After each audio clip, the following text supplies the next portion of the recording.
All right, welcome back. Reading the Bible with Loke. Job 2. Again, there was a day when the sons of God came to present themselves before the Lord. And Satan came again. The Lord said to Satan, "From where have you come?" Satan, same answer.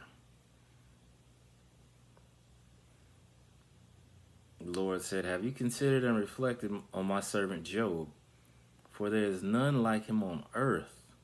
See, now, earlier we just thought it was none like him on the east. God said there's no one like him on earth. A blameless and upright man, one who fears God and abstains from and turns away from evil. And still he maintains and holds tightly to his integrity, although you incited me against him to destroy him without cause. Satan answered, "Skin for skin." I'm not going to say that. Yes, a man will give all he has for his life.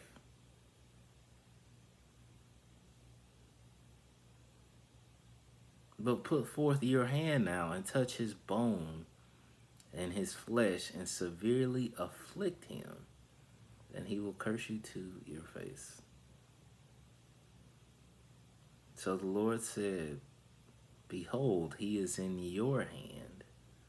Only spare his life."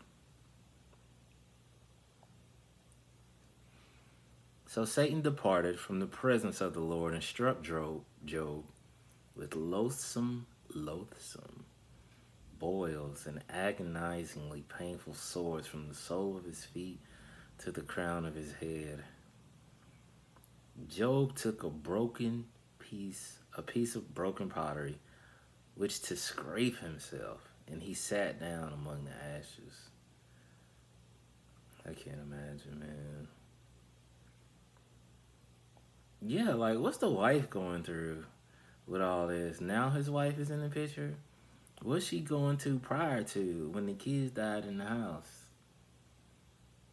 So the wife said, "Do you still," or allegedly, we ain't ever get proof of that. It's just talk. Then when his wife said to him, "Do you still cling to your integrity?" That's that backbone right there. Do you still cling to your integrity and your faith and your trust in God without blaming him? Curse God and die. Huh? Dang. So I thought I gotta read the whole sentence. He was like, "Man, look how your God got you set up." Okay. But he said to her, "You speak as one of the foolish women. You speak as a foolish woman. Shall we indeed accept good from God and not also accept adversity and disaster?" Job did not sin with a word from his lips. Now when Job's 3 friends heard of all his adversity, because they coming, when you going through something, they want all the details. They coming. So when Job's 3 friends heard of all the adversity that had come upon him, each one came from his own place. Eliphaz, Bildad, Zophar, for they had made an appointment together. They on a group chat to come to sympathize with him and comfort him. When they looked from a distance and did not recognize him because of the boils and everything else, they raised their voices and wept. And each one tore his own robe in grief, and they threw dust over their heads toward the sky in sorrow. So they sat down on the ground with Job for 7 days and 7 nights, and no one spoke a word to him, for they saw that his pain was very great.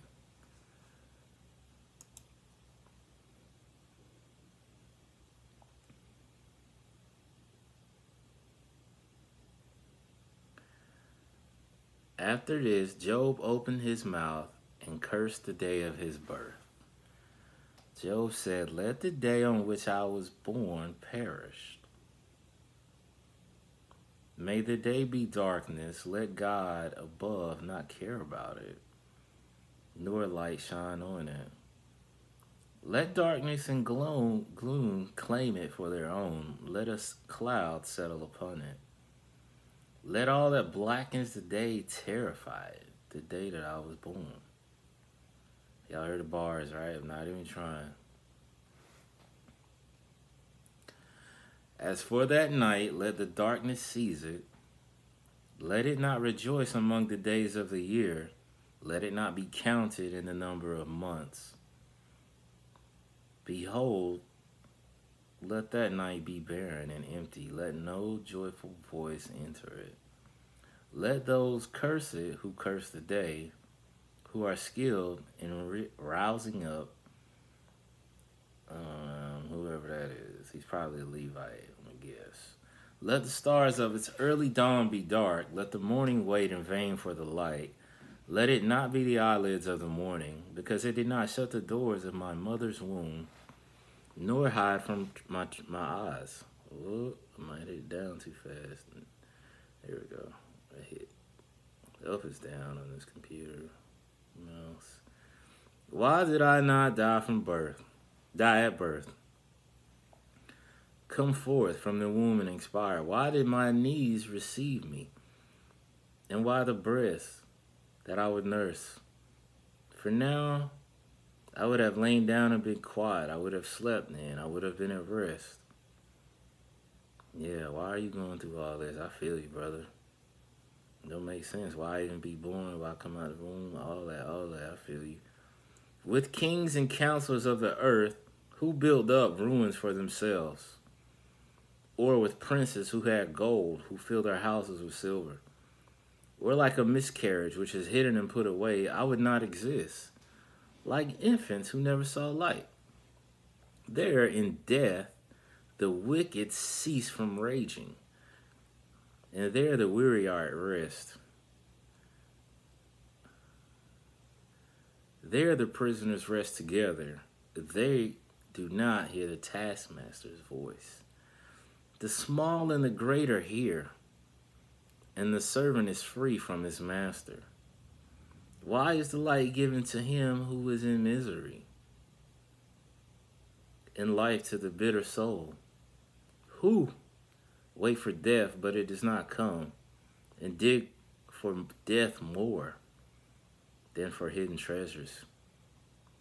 Who rejoice exceedingly and rejoice when they find the grave? Why is the light of day given to a man who is hidden? For my groaning comes at the sight of my food, and my cries I'll pour it out like water. For the thing which I greatly fear comes upon me, and that of which I am afraid has come upon me. I am not at ease, nor am I quiet. I am not at rest, and yet trouble still comes. So it's not, I know earlier I said as soon as something happened, they're going to come. They're not always bad. It could be good. It could be good people. There's good friends that's going to sit with you 7 days and not say anything, just waiting on you to speak. Just waiting on, how they can help you if there's an opportunity for them to help you. It's not all bad. Just got to be in the right circle. So Elipa gonna talk now. I think I'm gonna stop right there. I'm right at the 10. Yeah. So I'm gonna stop right there. What now?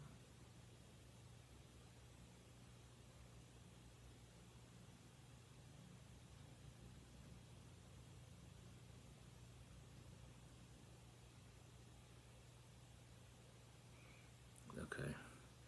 All right, until next time, reading the Bible with Loke. Take care.